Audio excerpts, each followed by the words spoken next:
Circular motion with constant angular velocity. तो uniform circular motion का सवाल है। पहले मैं सवाल को समझने की कोशिश करूंगा, इसके लिए पहले मैं सर्कल बनाऊंगा। तो सबसे पहले आराम से, कोई रिटर्न नहीं, जस्ट मेक द सर्कल। सबसे पहला काम, try to understand the question. समझ में आ गया तो हो गया।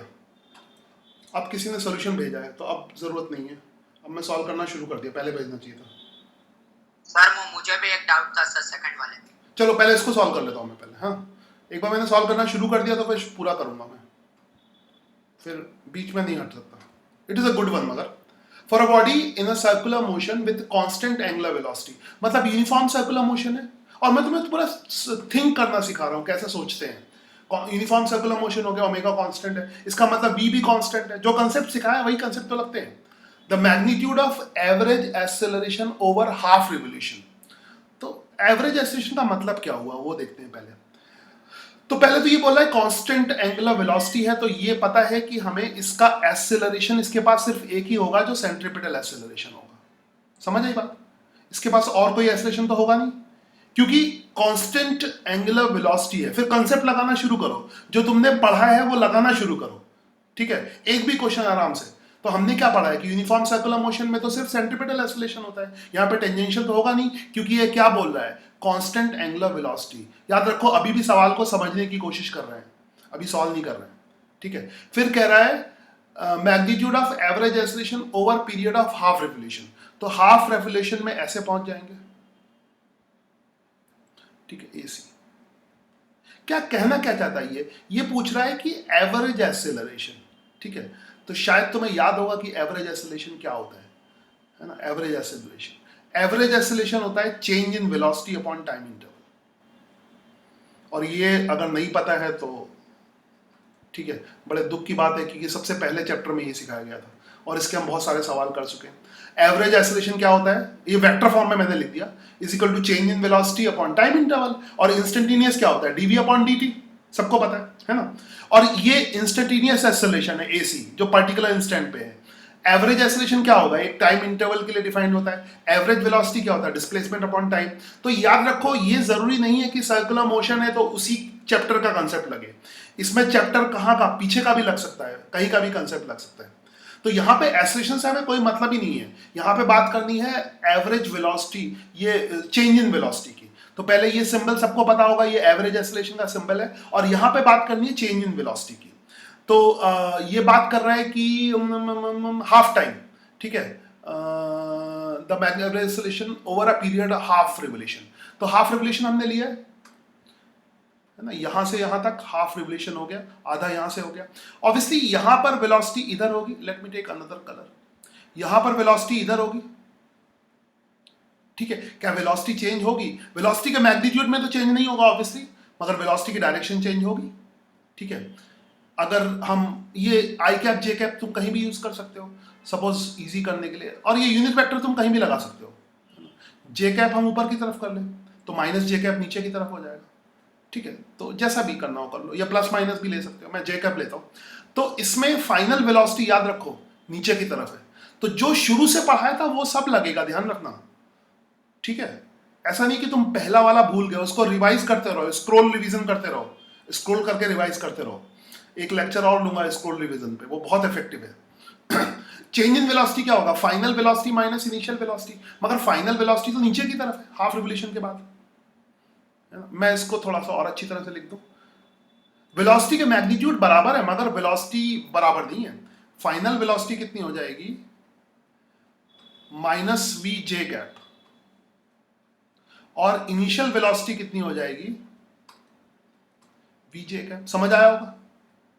वेक्टर का निशान लगा देना है ना, वेक्टर का निशान लगा देना। याद रखो, सब पुराना से जो पढ़ाया सब लग रहा है, ध्यान से देखना, जो तुम्हें पढ़ाया गया सब लग रहा है। ठीक है, एकदम बहुत ध्यान से देखना।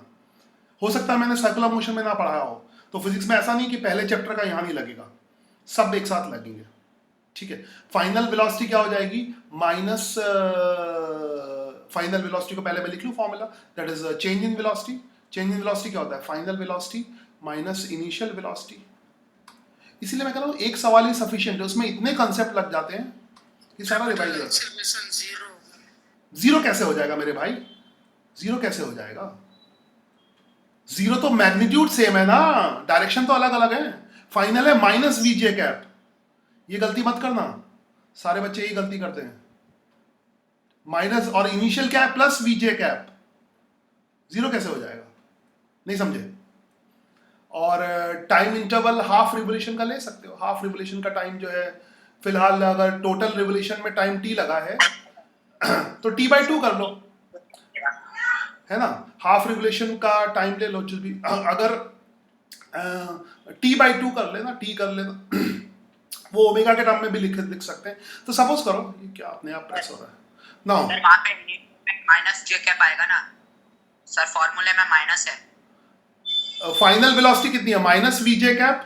Initial velocity minus J cap होगा सर, वहां पे भी माइनस जे कैप होगा ना, यहाँ पे भी माइनस जे कैप होगा, हाँ है ना, फॉर्मूले में माइनस है। Very good.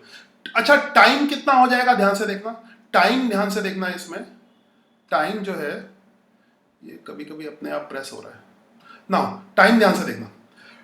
टाइम जो है, अगर टोटल टाइम ऑफ रिवोल्यूशन है, T is time of revolution. ये टाइम पीरियड बताया था ना, टाइम पीरियड मतलब पूरा चक्कर लगाने का टाइम, ये निकाल सकते हैं बाद में। तो आधे चक्कर का टाइम कितना हो जाएगा, टी बाई 2। तो आधे चक्कर का टाइम लिख लें ना, हाफ रिवोल्यूशन। तो average velocity upon time interval. तो फाइनली फिर इसकी वैल्यू कितनी आ जाएगी, माइनस 2 वी जे कैप। ध्यान से देखना, minus 4 V J cap upon T. 4 कहां से आ जाए, अच्छा माइनस, हाँ minus 4 V J cap upon T. ये तो भैया एवरेज एक्सेलरेशन आ गया, ठीक है। अभी इसको आगे एनालाइज करते हैं। फिर पूछा है इसने instantaneous magnitude of average acceleration आ गया हाफ रिवोल्यूशन में, इतने times of magnitude of instantaneous acceleration. तो अब बात करते हैं इंस्टेंटेनियस एक्सेलरेशन की, है ना। तो अगर कांस्टेंट एंगुलर वेलोसिटी है तो इंस्टेंटेनियस एक्सेलरेशन को हम क्या लिख सकते हैं, R omega square. Instantaneous acceleration वही जो उस इंस्टेंट पे होगा। तो इंस्टेंटेनियस एक्सेलरेशन की वैल्यू लिख दो, मुझे कलर कुछ और लेना था, कुछ और आ गया, है ना ये। सो इंस्टेंटेनियस AC कितना हो जाएगा, R omega square, R omega square, ठीक है। चलो, अब ये कितने टाइम होगा, इससे रिलेशन निकालना, थोड़ा देखा जाए। अब इसका मैग्नीट्यूड कितना हो जाएगा एवरेज एक्सेलरेशन का। अब ये तो वेक्टर आ गया, इसके अगर मैग्नीट्यूड की बात करें तो मैग्नीट्यूड कितना हो जाएगा, 4b अपॉन टी, है ना। भाई मैग्नीट्यूड तो नेगेटिव होता नहीं, तो खाली अगर मैग्नीट्यूड लेना है तो कितना हो जाएगा, 4b अपॉन टी। और आई होप तुम्हें पता हो कि टाइम पीरियड क्या होता है, या ओमेगा इज इक्वल टू क्या होता है, 2 पाई अपॉन टाइम पीरियड, है ना। एक चक्कर का एंगल कितना हो जाएगा, 2 पाई, और एक चक्कर का टाइम कितना है, टी। तो टी को लिख सकते हैं, यानी ओमेगा 2 पाई अपॉन टी, और टी को लिख सकते हैं 2 पाई बाई ओमेगा। एक सवाल में देखो कितने सारे फॉर्मूले लगते हैं, ठीक है। तो एक अच्छे सवाल में बहुत सारे फॉर्मूले लगते हैं, सब रिवाइज हो जाता है, मगर खुद से करो। तो यह हो जाएगा 4b upon time period. Time period कितना है, 2 पाई बाई ओमेगा। तो this is 2 pi by omega. Omega ऊपर आ जाएगा, ओमेगा मैंने पहले ऐसे लिख लिया ना, ओमेगा ऊपर आ जाएगा। तो यहां से थोड़ा बहुत कैंसिल कर दो, चलो चलो, तो 2 2 जा 4 हो जाएगा, ठीक है। तो 2v ओमेगा अपॉन पाई, ये तो आ गया एवरेज एक्सेलरेशन का मैग्नीट्यूड, है एवरेज एक्सेलरेशन का मैग्नीट्यूड। तो ये कह रहा है कि एवरेज एक्सेलरेशन का magnitude of average acceleration over half period is revolution is इतने टाइम। तो एवरेज एक्सेलरेशन में यहाँ पे फाइनल कंक्लूजन लिखता हूँ, एवरेज एक्सेलरेशन का जो मैग्नीट्यूड है वो कितने टाइम है, मान लो n टाइम है ना, n कुछ वैल्यू आएगी, चलो n टाइम है, ऑफ किसका, सेंट्रीपिटल एक्सेलरेशन का, है ना। इंस्टेंटेनियस सेंट्रीपिटल एक्सेलरेशन ही इंस्टेंटेनियस होगा, तो वो कितना हो जाएगा, आर ओमेगा स्क्वायर, ठीक है। अब वो टाइम निकाल ले, तो एवरेज एक्सेलरेशन की वैल्यू कितनी आ गई, 2v ओमेगा अपॉन पाई, लिख लो इसको, 2v ओमेगा अपॉन पाई। ध्यान से देखना, बहुत बढ़िया सवाल है, 2v ओमेगा अपॉन पाई, ठीक है, n आर ओमेगा स्क्वायर। मैं जितना हो सके एक्सप्लेन करके कर रहा हूँ। v को आर ओमेगा लिख सकते हैं कहीं भी, यूनिफॉर्म सर्कुलर मोशन में कहीं भी लिख सकते हैं। v की जगह हम क्या रख सकते हैं, आर ओमेगा, तो इसकी जगह आर ओमेगा डाल दे। v की वैल्यू क्या होती है, आर इंटू ओमेगा, डाल सकते हैं, कोई दिक्कत नहीं। तो यह आ जाएगा 2v की जगह हो गया आर ओमेगा, तो आर ओमेगा स्क्वायर, हाँ R omega square upon pi, is equal to n time है, n की वैल्यू निकालनी है हमें, और इधर भी क्या हो गया r ओमेगा स्क्वायर। अब ये पकड़ लो, ये कैंसिल हो गया, r ओमेगा स्क्वायर, तो n की वैल्यू कितनी आ गई 2/π। ठीक है, 2/π। यस, ए आंसर होगा इसका।